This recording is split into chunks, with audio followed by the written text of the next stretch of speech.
예, 오늘은 부활주일입니다. 그리고 요 근래 들어서 가장 많은 우리 청년들이 와서 함께 예배하는 것 같습니다. 오랜만에 만나서 참 반갑고 또 이렇게 함께 예배할 수 있으면 좀 감사하고요. 빨리 이런 여러 가지 상황들이 잘 마무리가 되어서 우리 함께 예전처럼 같이 모여서 또 예배하고 또 셀 모임도 하고 진행했으면 좋겠습니다. 이제 코로나 사태가 발생한 지가 벌써 이제 거의 1월부터 이제 뭐 이런저런 이야기들이 나오기 시작해서 4달 가까이 되는데 참 여러 가지로 힘든 시기를 거치고 있는 것 같습니다. 빨리 이 상황들이 잘 안정되도록 기도해 주시고 그 선교사님들이 참 여러모로 힘들어하세요. 왕래도 자유롭지 못하고 또 우리나라처럼 의료시설이 잘 돼 있거나 그리고 또 이제 뭐 그런 부분이 아니어서 특히 환율이 올라서 또 힘들어하시는 분들도 꽤 많이 있고 그래서 선교사님들을 위해서도 기도해 주시고 또 선교주에서도 함께 기도해 주셨으면 감사하겠습니다. 제가 그 의도치 않게 한 2주 정도 그 2월 말부터 3월 초까지 그 집에서 자가격리하는 시간을 좀 보낸 적이 있습니다. 그 저희 아들이 좀 병원에 다녀왔는데 그 다음날 그 병원에서 확진자가 나와가지고 제가 한 2달 정도 집에서 이제 있으면서 있었는데 그 시간이 이제 뭐 나름대로 굉장히 좋은 시간이었어요. 이렇게 늘 바쁘게 있다가 아이들하고 같이 좀 시간을 보내는 시간이었고 또 아이들하고 같이 또 재미있는 시간도 보내고 나름대로 좀 책도 많이 읽고 하는 시간이었습니다. 근데 이제 그 벌써 한 달 정도가 좀 넘었는데 그 한 달 전에 읽은 몇 권의 책 중에서 지금까지 좀 제 마음을 그 깊이 남아있는 책이 한 권 있습니다. 그 팀 켈러 목사님이라고 지금 현재 미국에서 뉴욕에서 이제 목회를 하시는데요. 가장 주목받는 그 목회자이고 또 전 세계에서 가장 그 많은 책이 팔리는 또 작가이기도 하십니다. 이제 그분의 책의 특징이 굉장히 책들이 다 두껍습니다. 뭐 센터처치 이런 경우에도 굉장히 두껍고 모든 책들이 다 두꺼운데 제가 그때 읽은 책은 그렇게 두껍지는 않았습니다. 그 책이 이제 탕부 하나님이라고 하는 책인데 혹시 들어보셨는지 모르겠어요. 요 책인데요. 나중에 혹시 기회 되시면 한번 읽어보시면 좋습니다. 아주 작고 또 얇아서 저 같은 경우에는 하루 좀 넘게 만에 읽었고 아마 여러분들도 시간을 조금만 투자하시면 하루 만에 읽을 수 있을 거라고 생각하는데 이 책을 이제 읽고 나서 여운이 계속 됐는데 그러면서 이제 이 책에서 다루고 있는 탕자의 비유를 좀 나름대로 계속 묵상하는 시간이 되었습니다. 우리가 오늘 누가복음 15장 11절부터의 말씀을 읽었는데 아마 이 말씀 본문 말씀 쭉 읽으시면서 느끼셨겠지만 이 탕자의 비유는 여러분들 다 알고 계시는 말씀입니다. 이제 오늘부터 3주에 걸쳐서 이 탕자의 비유에 대해서 좀 말씀을 나누려고 하는데 그래서 이게 원래는 이 탕자의 비유를 끝까지 읽으면 32절까지인데 오늘 우리가 21절까지밖에 안 읽었습니다. 그래서 이제 21절까지의 내용만 가지고 오늘 하고요. 그리고 나서 이제 다음 주에 또 뒷부분 가지고 이야기를 하고 그 다음에 이제 마지막 이야기를 할 거예요. 이 내용들을 다 하면 좀 시간이 너무 많이 길어질 것 같아서 이제 좀 세 부분으로 나눴는데 이제 오늘이 둘째 아들, 다음 주에는 첫째 아들, 그리고 마지막 주에는 아버지에 대한 이야기들을 나눌 겁니다. 탕자의 비유는 제가 굳이 다 내용을 설명해 드리지 않아도 여러분들이 잘 아시라고 생각하지만 간단하게 말씀을 드리면 어느 아버지가 있었는데 이 아버지가 좀 굉장히 꽤나 부자였던 것 같습니다. 집에 종들도 있고 뭔가 재산도 많았던 부자였던 것 같은데 어느 날 이 둘째 아들이 아버지 앞에 가가지고 자신의 몫의 유산을 좀 떼어달라라고 말합니다. 유산은 지금도 그렇지만 이제 부모님이 돌아가시고 난 다음에 남겨주는 재산들인데 이 아들은 살아있을 때 그것을 좀 달라라고 하는 것입니다. 이스라엘 사회는 유대 사회는 우리나라보다 훨씬 더 가부장적인 사회입니다. 이 아버지의 권위에 도전하는 것은 용납되어지지가 않는데 아버지가 살아계신데 그 유산을 달라고 하는 것은 굉장히 불효막심하고 배은망덕한 행동으로 이제 여겨졌었습니다. 단 한 가지 예외가 있습니다. 결혼할 때입니다. 결혼을 하게 되면 이제 아들이 결혼하게 되면 독립을 해야 되니까 독립을 할 때에는 어느 정도 이 재산을 요구할 수 있었지만 오늘 말씀해 봤을 때는 이 아들이 결혼 때문에 재산을 요구한 것 같지는 않습니다. 보통 아들이 둘이 있으면 장자에게는 3분의 2의 재산을 주고 차남에게는 3분의 1의 재산을 주는 것이 유대의 법이었습니다. 그러니까 이제 이 아들은 그 재산 중에 3분의 1 자신의 몫이 정해진 거거든요. 그건 어떻게 보면 율법으로 그 자신의 몫을 달라라고 하는 것이었습니다. 그리고 이 둘째 아들은 그 재산을 받고 오늘 본문에 나오지만 먼 나라로 떠나서 그 재산을 다 써버리고 거지가 됩니다. 그래서 돼지 키우는 아르바이트를 했었는데 그 돼지 사료를 먹고자 했으나 그게 없을 정도 먹을 게 없을 정도의 비참한 삶을 살다가 결국 아버지께로 돌아가는 것이 오늘 본문의 내용이고 그래서 이제 둘째 아들 우리가 흔히 탕자라고 이야기를 합니다. 그래서 우리가 흔히 탕자의 비유라고 할 때에 이 둘째 아들을 일컬어서 오늘 본문을 이야기하는 경우가 굉장히 많이 있습니다. 이제 오늘은 이 둘째 아들에 대한 이야기를 잠시 할 거고 다음 주에는 감추어진 탕자라고 흔히들 이야기하는 첫째 아들에 대한 이야기를 할 거고 마지막 주에는 이 두 아들의 아버지에 대한 이야기를 좀 하려고 합니다. 이 둘째 아들은 이렇게 모든 걸 다 잃어버리고 내가 이렇게 거지로 사느니 아버지 집에 가서 종으로 사는 것이 낫다라고 생각을 합니다. 그리고 이제 아버지께 가는데 이 아들은 너무 아버지한테 큰 죄를 저질렀고 그리고 이제 자기를 도저히 이렇게 아버지 앞에 받아달라고 할 그런 낯짝도 없어서 종으로 써달라라는 심정으로 갔는데 오늘 본문은 우리가 마지막 부분에 나오지만 아버지가 이 아들을 문 밖에서 기다리고 있었고 이 아들이 보이자마자 뛰어가서 이 아들을 잘 이제 맞아주고 그리고 오늘 본문에 읽지 않았지만 집에 있는 송아지도 잡고 그래서 잔치를 벌이는 것이 오늘 본문의 여러 내용들입니다. 이제 누가복음 15장에는 세 가지의 비유가 나옵니다. 하나는 잃어버린 양들에 대한 비유. 우리가 흔히 잘 아시는 그 말씀이죠. 100마리의 양이 있는데 99마리의 양이 있고 한 마리 잊어버렸는데 그 한 마리를 찾아가는 목자의 모습이 나오고요. 15장 8절부터 10절까지 이른 드라크마의 비유라고 해서 10드라크마가 있던 여인이 한 드라크마를 잊어버렸는데 그 드라크마를 찾고 잔치를 벌이는 내용이 나오고 이제 이 마지막 부분은 잃어버린 아들에 대한 비유라고 해서 아버지를 떠난 아들이 돌아오는 것에 대한 비유입니다. 그래서 이제 이 세 가지 잃어버린 것들에 대한 비유 중에 마지막으로 예수님께서 잃어버린 아들에 대한 이야기를 하고 계시는데 이제 이 둘째 아들에 대한 이야기를 오늘 두 단어에 좀 집중을 해서 보려고 합니다. 하나는 이제 이것인데요. 왜 둘째 아들이 그러면 아버지께서 살아계신 아버지께 가서 재산을 달라고 하였을까라고 하는 좀 질문을 던지려고 합니다. 이 아버지가 부자입니다. 집도 좋았던 것 같고 집에 종들도 많았던 것 같습니다. 그러면 그냥 그 좋은 집에서 호의호식하고 그냥 잘 먹고 잘 살다가 아버지 돌아가시면 자신의 몫의 유산을 받으면 됩니다. 근데 이 아들의 행동은 우리가 이 본문을 통해서 다 알 수는 없지만 굉장히 도전적인 행동입니다. 아버지가 살아계신데 유산을 달라고 한다. 이거는요 유산 한 푼도 못 받고 쫓겨날 가능성이 훨씬 더 많습니다. 그 당시에는 아버지의 권위에 도전하는 것은 죽음이었습니다. 그러니까 이 아들은 괜히 재산 달라고 했다가 그냥 빈털털이 돼서 쫓겨나 있을 가능성도 굉장히 큽니다. 그리고 유산을 받을 확률이 안 받을 확률보다 굉장히 적었다고 볼 수가 있습니다. 그런데 이 아들은 어떤 이유인지 모르겠는데 갑자기 아버지 앞에 가서 이 아버지 앞에 내 몫의 재산을 달라라고 이야기를 합니다. 그럼 이 아들은 왜 이렇게 위험한 행동을 했을까? 여기에 대한 실마리가 오늘 13절 말씀을 통해서 알 수 있습니다. 우리 13절 말씀 혹시 성경 아직 피고 계시면 같이 함께 읽어보겠습니다. 그 후 며칠이 안 되어 둘째 아들이 재물을 다 모아가지고 먼 나라에 가 거기서 허랑방탕하여 그 재산을 낭비하더니 이제 여기서 이 아들이 아버지를 떠나고 어떠한 삶을 살았는지를 단 한 단어로 요약해 주는 게 뭐냐 하면 허랑방탕이라고 하는 말입니다. 제가 이 말을 이제 국어사전에 찾아봤는데 국어사전에 이렇게 되어져 있습니다. 언행이 허황하고 착실하지 못하며 주색에 빠져 행실이 추저분하다. 그래서 여러분 이 허랑방탕이라는 말에서 나온 단어가 뭐냐면 남봉꾼입니다. 예전에 막 일 안 하고 막 술 마시고 여기저기 막 행패 부리고 이런 사람을 남봉꾼이라고 부르는데요. 이것은 30절에 우리는 읽지 않았지만 첫째 아들의 이 진술을 보면 또 확실해집니다. 이 첫째 아들이 아버지한테 항의하면서 뭐라고 말을 하냐 하면 아버지의 살림을 창녀들과 함께 삼켜버린 이 아들이 돌아오매 라고 말을 합니다.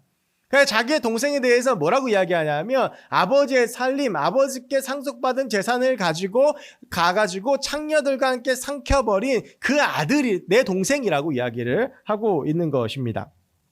그러니까 이 둘째 아들은 자신의 욕망, 정욕, 쾌락을 위해서 아버지께 받은 재산을 다 써버렸는데 그 꽤 많은 재산을 써버리는데 오랜 시간이 걸리지 않았다라고 하는 것입니다. 그래서 우리가 이 사람을 탕자라고 부릅니다. 그런데 이 허랑방탕이라고 하는 이 말에는 원어를 보면 단순히 이렇게 돈을 막 쓰고 막 살고 이런 것 말고 또 한 가지의 더 깊은 뜻이 하나 있습니다. 이 허랑방탕이라고 하는 말을 헬라어 원어로는 아소토스라고 합니다. 이 아소토스에는 원뜻이 방탕함이라고 하는 뜻입니다. 그런데 두 번째 뜻이 무엇이냐 하면 무절제함이라고 하는 뜻입니다.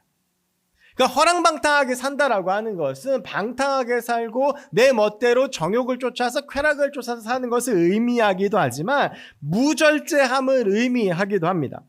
그러니까 둘째 아들은 무절제했습니다. 그래서 이 재산을 빨리 써버린 겁니다.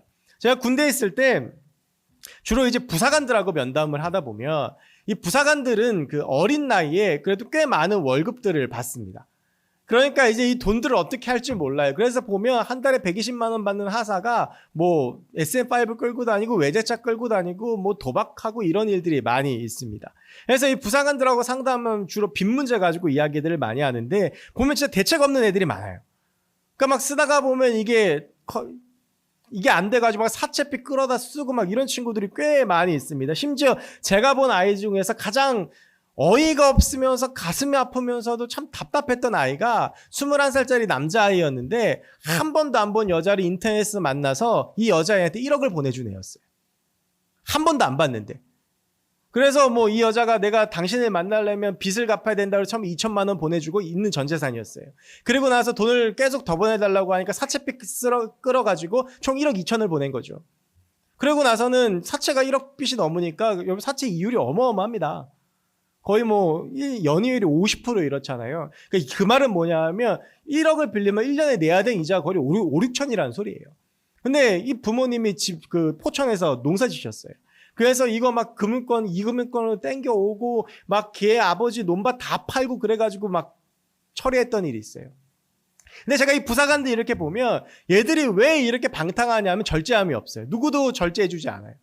군인 아빠 때 지들끼리 살면서 지들끼리 마음대로 놀고 돈도 있고 그러니까 그냥 자기들 마음대로 사는 거예요. 이게 여러분 이 무절제함입니다. 그럼 이게 둘째 아들이 아버지를 떠난 것과 무슨 상관이 있느냐? 여러분 이 둘째 아들이 하고 싶은 것도 많고 뭐 자기 마음대로 자기가 하고 싶은 대로 하고 싶어 했던 것 같은데 이 아들에게 한 가지 문제가 있었다면 그게 아버지의 존재였어요. 아버지와 함께 살면서 자기 마음대로 못하는 거예요. 아버지와 함께 있으면서 뭔가 내가 하고 싶은 것들을 마음대로 하지 못하는 것입니다. 그래서 그냥 답답한 거죠. 그래서 여러분 부모님하고 같이 사는 분들도 계시지만 이게 독립하거나 자취하면 처음엔 좋습니다. 내 마음대로 할 수 있거든요. 뭐 게임을 한다고 엄마가 눈치를 주기를 하나 뭐 어디 나갔다 들어오는 거 눈치 전혀 안 보잖아요. 제가 27에 처음으로 부모님 떠나서 독립했는데 제 몸이 망가져버린 게 그때입니다. 뭐 밤 이런 게 그냥 마음대로 해요. 그래가지고 그때 제가 혼자 살면서 살이 확 찐 거예요. 제가 원래 그 전까지는 68kg, 69kg 이거밖에 안 나갔습니다. 안 믿으시겠지만. 근데 제가 혼자 살면서 살이 갑자기 쪘어요. 그러니까 이게 뭐 옆에 누가 없고 그러니까 절제를 못하는 거예요. 먹는 것도 절제 못하고 막 아무 때나 먹고 뭐 새벽 2시까지 뭐 게임하다가 뭐 라면 먹고 뭐 이랬었어요. 여러분 우리가 혼자 살면 좋은 것 같은데 그 자유한 가운데에는 반드시 따라오는 것이 무절제함이에요. 근데 이 탕자가 이래서 떠났을 거라고 하는 더 결정적인 증거가 뭐냐면 보면 13절에 이 사람이요 아버지한테 재산 받고 어디로 가냐면 먼 나라로 가요. 그러니까 여기 지근거리 여기가 아니라 아예 아버지 손이 못 미치는 먼 데로 가는 거예요. 그래가지고 먼 나라 가서 거기서 돈 다 써버리는 거예요. 그럼 이 탕자가 아버지를 떠나고자 했던 이유가 무엇이었냐면 결국에는 지 마음대로 살고 싶었다라고 하는 것입니다. 그런데 여러분 우리가 신앙생활 하다 보면 이 탕자와 같은 유혹을 받을 때가 있어요. 이 탕자가 아버지하고 함께 살면서 답답함을 느끼듯이 우리도 신앙생활 하면서 그런 답답함을 느낄 때가 있습니다. 제가 청년생활을 꽤 오래 하니까 이제 주로 청년들하고 상담을 하는 경우들이 많은데 청년의 시기이다 보니까 상담 내용이 한 80% 정도 이 두 가지입니다. 하나가 취업이고 하나가 결혼이에요. 취업에 대한 상담을 하면 보통 이렇습니다. 회사가 좋습니다. 대우가 좋고 일도 마음에 듭니다. 근데 이 직장을 선택하려고 그러니까 결정적인 문제가 하나 있습니다. 뭐겠습니까? 주일 성수입니다. 결혼에 대한 문제도 마찬가지예요. 집안도 좋고 직업도 좋고 돈도 많고 외모도 훌륭해요. 근데 결정적인 문제가 하나 있어요. 뭐겠습니까? 교회를 안 다녀요.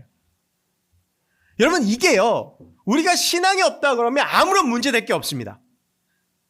그런데 신앙이 있으니까 어떻습니까? 이걸 선택하려니까 마음이 불편한 거예요. 나는 이렇게 선택하면 좋겠는데 내가 교회를 다니고 신앙이 있고 내가 예수를 믿으니까 그렇게 선택하기가 불편한 것입니다.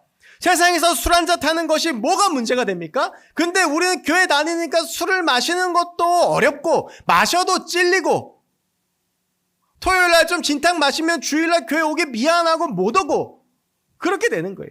성적인 문제도 마찬가지예요. 여러분 지금 이 시대가 순결을 이야기하면 이상한 시대입니다. 그런데 우리는 그리스도인이기 때문에 순결을 지켜야 되고 그리고 이런 성적인 범죄를 했을 때는 뭔가 회복할 수 없는 굉장히 심각한 좌절감과 죄책감이 듭니다. 이게 여러분 신앙이라는 것을 배제하고 우리가 하나님 떠나서 산다고 생각하면 아무것도 문제가 될 것이 없는 문제들이에요. 그런데 우리가 신앙인이기 때문에 불편한 거예요. 그래서 우리도 주님을 떠나고 싶어 할 때가 있습니다. 탕자처럼 도망가고 싶을 때도 있고 잠시 이 탕자처럼 눈을 감고 아버지가 없는 척 예수님이 없는 척 살고 싶을 때가 있습니다. 여러분 그런데 오늘 본문에서 맺어진 이 탕자의 삶의 결말이 어떻습니까? 거지가 되고 망하고 그 무절제하며 결국 자신의 삶이 다 날아가 버리는 거예요. 제가 처음 듣고 정말 은혜 받은 찬양이 있습니다. 내 영혼이 안전합니다라는 찬양입니다. 이 찬양이 왜 웃냐? 아시는 분은 웃는데 이 찬양이 제가 이렇게 썩 좋아하지 않는 팀에서 부른 찬양이에요. 근데 어떻게 하다가 이 찬양을 들었는데 찬양이 너무 좋았어요. 근데 그 찬양을 들을 때 제가 좀 힘들었거든요. 근데 내 영혼이 안전합니다 이 찬양을 계속 듣는데 너무 위로가 되는 거예요. 그런데 여러분 오늘 이 본문을 가지고 이 찬양을 다시 한번 비추어 보면 단순히 내 영혼이 안전하다고 하는 것이 주님께서 위로해 주시고 힘이 되어 주셔서 안전하다는 것 이상의 의미가 있습니다. 예수 그리스도가 계시기 때문에 그분이 나의 삶의 절제력이 되어 주시는 거예요. 그러니까 우리가 그분 안에 있으면 안전한 거예요. 이 둘째 아들이 아버지를 떠나지 않았다면 어땠을까요? 이렇게 안 망했어요. 무언가 이 아들의 삶을 통제하고 절제하는 이 통제력이 미치는 범위 안에 있었다면 만약에 이 아들이 재산을 받아가지고도 아버지의 그늘 아래 있었다면 이렇게까지 처참하게 망가지진 않았을 거예요. 그런데 이 모든 것들을 잊어버리고 절제하지 못하게 되니까 이 아들은 처참하게 망가지는 것입니다. 우리가 주 안에 있으면 무언가 살아갈 때 마음속에 오는 불편함들이 있습니다. 그리고 이 불편함들이 없어지길 원하지만 그 불편함들이 늘 우리를 쫓아다니는데 오늘 본문을 비추어 본다면 이 불편함은 선한 것입니다. 그 절제하게 만들고 내가 무언가를 하지 못하게 하는 우리가 찔린다라고 말하는 이 마음의 예수 그리스도의 성령의 작용들이 우리가 극단으로 치달아가는 우리의 삶을 막아주고 우리의 삶을 돌이키게 해주는 힘이 된다라고 하는 것입니다. 얼마 전까지 사회를 떠들썩하게 했던 게 뭡니까? N번방 사건. 여러분 그게 인간 본성의 끝입니다. 막상 그 N번방 사건 딱 터지고 사람들이 나오면 거기에 관련되어 있는 어떤 사람들 다 우리 주변에서 흔히 볼 수 있는 사람들이 꽤 많습니다. 어쩌면 우리도 아무도 모르는 곳에서 정말 남들에게는 말할 수 없는 그런 심각한 죄의 문제 가운데 빠져서 고민하고 슬퍼하고 가슴 아파하는 사람들이 있을지도 몰라요. 도저히 해결이 안 되는 것들. 여러분 그래서 우리에게 주님이 필요한 것입니다. 주님이 우리를 붙잡아 주셔야 되고 주님하고의 관계가 단절돼서는 안 돼. 이 탕자가 탕자였던 것은 다른 것이 아닙니다. 아버지와의 관계가 단절됐기 때문에 이 탕자는 탕자가 된 거예요. 아버지를 떠났기 때문에, 아버지의 지배력으로부터 벗어났기 때문에, 아버지를 외면했기 때문에, 아버지의 지배력이 아니라 나를 선하게 이끌어주시는 아버지의 통제의 불편함이 아니라 내 마음이 이끄는 대로 내가 원하는 대로 가고자 했기 때문에 이 사람은 결국 탕자가 되고 그 인생이 망해버린 것입니다. 여러분 그래서 우리는 하나님과 떨어지면 안 되고 하나님과의 관계가 굳건하게 서 있어야 합니다. 힘들지만 예배하고 말씀 읽고 기도하고 하나님과 자꾸 친밀해지고 주님으로 내 안을 채워야 되는 것이 때로는 그 주님이 계시기 때문에 내가 편한 것 내가 하고 싶은 것을 포기하고 내려놔야 되겠지만 그럼에도 우리가 주님을 포기하지 않고 주님을 붙잡아야 되는 이유는 그분을 붙잡을 때 그분이 나의 삶을 지켜주시기 때문입니다. 단순히 지켜주신다라고 하는 의미가 너 힘드니까 너 외로우니까 너 절망스러우니까 붙잡아 주시겠다는 것을 넘어서 내 삶을 지켜주시고 내 삶이 죄의 길로 흉악한 길로 내 삶이 더러운 길로 가지 않도록 내 삶의 표대와 기준이 되어주시고 내 삶의 통제력이 되어주시기 때문입니다. 어느 누군가가 결혼 생활에 대해서 이야기하면서 정말 기가 막힌 비유를 했습니다. 결혼은 행복하지만 불편한 것입니다. 결혼해 보십시오. 정답입니다. 행복합니다. 근데 불편합니다.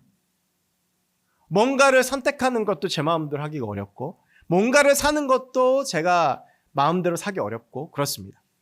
여러분도 아마 이제 결혼해 보시면 나 혼자 쓰던 시간을 나눠 써야 되고 나 혼자 쓰던 재정을 나눠 써야 되는 거 생각보다 불편합니다. 그런데 제가 저희 아내하고 가끔 하는 말이 있는데 제가 만약 결혼 안 하고 지금 10년 넘게 혼자 살았으면 저는 이 세상 사람이 아닐 겁니다. 내가 혼자 살았을 때의 삶을 생각해 보면.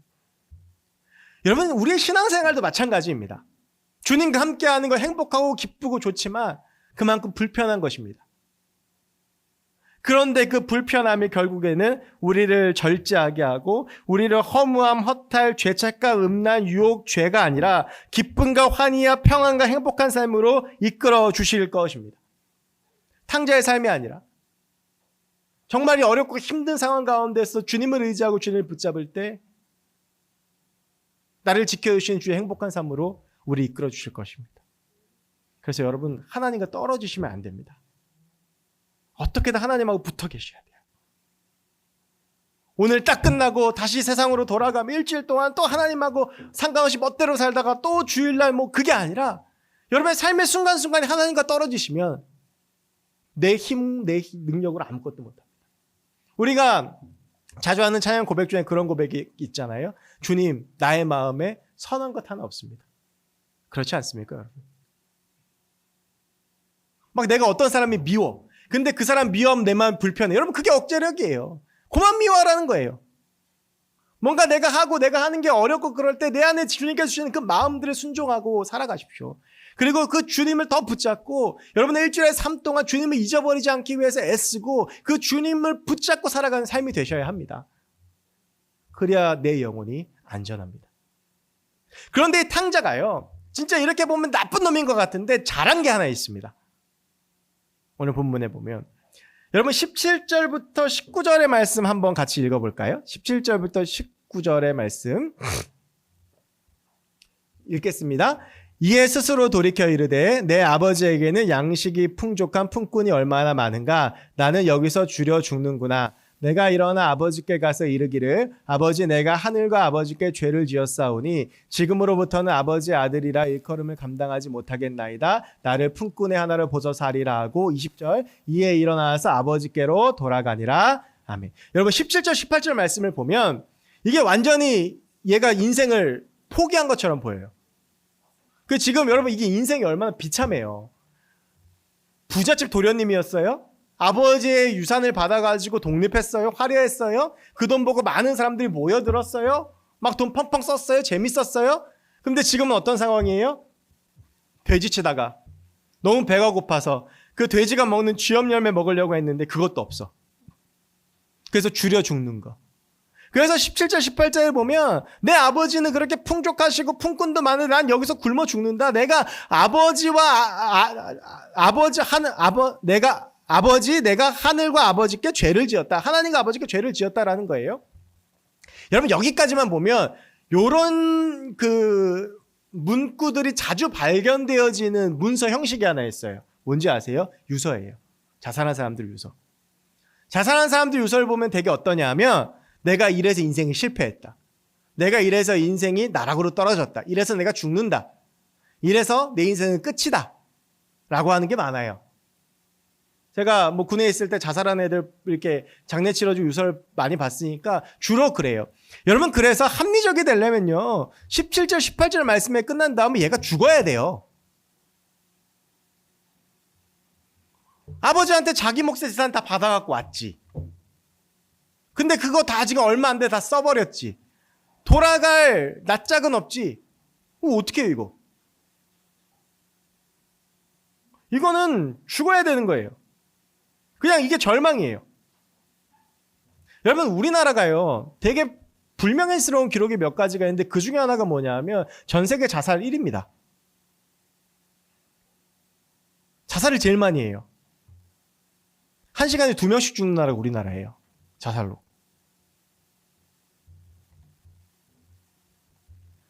근데 그 자살하는 사람 중에 기독교인들도 꽤 있습니다. 여러분 사단이 우리한테 하는 가장 큰 거짓말이 뭔지 아세요? 너는 여기서 끝이다라는 거예요. 너는 이렇게 죄졌으니까 넌 끝이야. 야, 네 삶 봐 시궁창이지? 너 끝이야. 너 도저히 용서할 수 없는 삶 살았잖아? 너는 끝이야 라고 하는 겁니다. 이렇게 마음에 속삭여. 야, 너 안 돼. 너 여기서 끝이야. 야, 뭐가 돼? 야, 너 왕따잖아. 야, 네 직장 꼬라지를 봐라. 네 학교 꼬라지를 봐라. 네 가정 꼬라지를 봐라. 너 여기서 끝이라니까? 안 돼. 야, 너 그렇게 죄 짓고도 예배당 나와 있냐? 너 그렇게 더럽게 살고도 예배당 나와 있어? 여러분, 이게 사단이 하는 제일 큰 거짓말이에요. 이 거짓말에 속아 넘어간 사람이 하나 있어요. 누굽니까? 가룟 유다예요. 예수님 은 30세겔에 팔았어요. 그러고 나 정신 차려보니까 이 감당이 안 돼. 그래서 어떻게 했습니까? 목매달아 죽은 거예요. 그 예수님을 판 가룟 유다의 마음 가운데 사단이 그 마음을 요동치게 한 거죠. 성경에 나옵니다. 그 마음을 요동치게 하고, 야, 너 때문에 예수님 죽었어. 야, 이 나쁜 놈아. 살 수가 없는 거예요. 그러니까 목매달아 죽었죠. 여러분들, 근데 그날 밤에 다른 제자들은 가룟 유다보다 나았습니까? 아니에요. 다 사라졌다가 예수님 십자가에 못 박히실 때 그 사도 요한 하나 왔어요. 예수님의 수석 제자라고 알려진 베드로, 예수님 면전에다 대고 예수님 부인하고 거부하고 저주했어요. 그런데 여러분이 그 베드로의 마음 가운데에도 그런 마음을 막 주지 않았겠어요? 새벽닭이 3번 울기 전 주님께서 네가 날 3번 부인할 거라고 말씀까지 하셨는데, 새벽닭이 우니까 베드로가 대성통곡하죠. 사단이 얘기했을 거예요. 야, 너 끝이야. 어떻게 너는 예수님 3년 동안 쫓아다니는 게 예수님 모른다고 하냐? 야, 진짜 너 나쁜 놈이다. 그런데 여러분, 베드로는 어떻게 합니까? 버티고 회개하고 주님께 다시 사랑을 고백하고 사도행전에서 복음서에서는 비교도 안 되는 놀라운 사람으로 쓰여지죠. 사도 바울도 그래요. 스데반 죽이는데 앞장섰어요. 그러다 예수님을 사도행전 9장에 만났네. 자기가 한 행동이 얼마나 살인자잖아요. 그가 사도 바울이 3일 동안을요, 먹지도 못하고 보지도 못하고 신음하면서 죽어가요. 그 마음속에 얼마나 많은 마음의 내적 갈등이 있었겠어요. 근데 그 내적 갈등이 제일 큰 게 뭐예요? 넌 살인자야. 넌 끝이야. 봐, 예수님 계시잖아. 근데 네가 여태까지 그의 사람들, 그의 교회들을 핍박했잖아. 너 지금 어디 가고 있었냐? 너 지금 예수 믿는 사람들 죽이러 가고 있었잖아. 그 내적 갈등 속에서 사도 바울이 결국은 회개하고 회심한 거예요. 여러분, 우리의 마음 가운데에도 이런 마음이 들 때가 종종 있어요. 하다가 실패하고 안 되고 쓰러지고 넘어질 때. 근데 여러분, 오늘 이 탕자가 그때 어떻게 했습니까? 아버지께 돌아갔어요. 그 아버지에 대해서는 마지막에 조금 더 자세히 나누겠지만, 그랬더니 그 아버지가 이 아들을 받아주시고 복권시켜주시고 회복해주시는 거예요. 절망의 끝에 우리가 선택해야 될 것은 하나님이십니다. 우리가 내가 안 되고 내가 실패하고 내가 뭔가 큰 죄를 짓고 내가 도저히 돌아갈 수 없다라고 느껴질 때 돌아가야 되는 것이 하나님 아버지 품인 거예요. 근데 그때 사단은 또 우리에게 거짓말할 거예요. 야, 너 끝났어. 너 안 돼. 너 실패자야. 너는 완전히 그냥 네 인생 자체가 에러야. 아니요, 여러분. 우리 하나님 아들 딸입니다.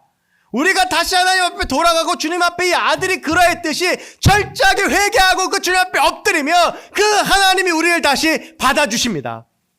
저는 여러분들이 가룟 유다 같은 인생이 되지 않았으면 좋겠어요. 누구나 살면서 실패합니다. 누구나 살면서 넘어집니다. 저도 그렇고 여러분도 그렇고 나약한 인간의 껍데기를 가지고 살면서 정말로 우리가 쓰러지고 넘어질 때가 있습니다. 가룟 유다처럼 예수님 팔고 내 인생과 내 목적 때문에 예수님은 모르는 척하고 살아갈 때도 있어요.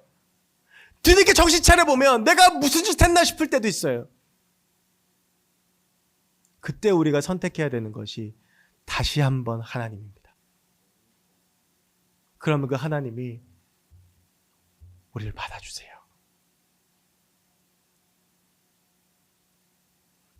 사랑하는 청년 여러분, 참 살기가 어려운 때입니다. 우리가 살다 보면 실패도 하고 넘어지고 쓰러지고 그리고 죄의 유혹도 참 많이 있습니다. 뉴스에서 터지는 수많은 그 죄들이 과연 정말 여러분들과 상관이 없습니까? 아니잖아요.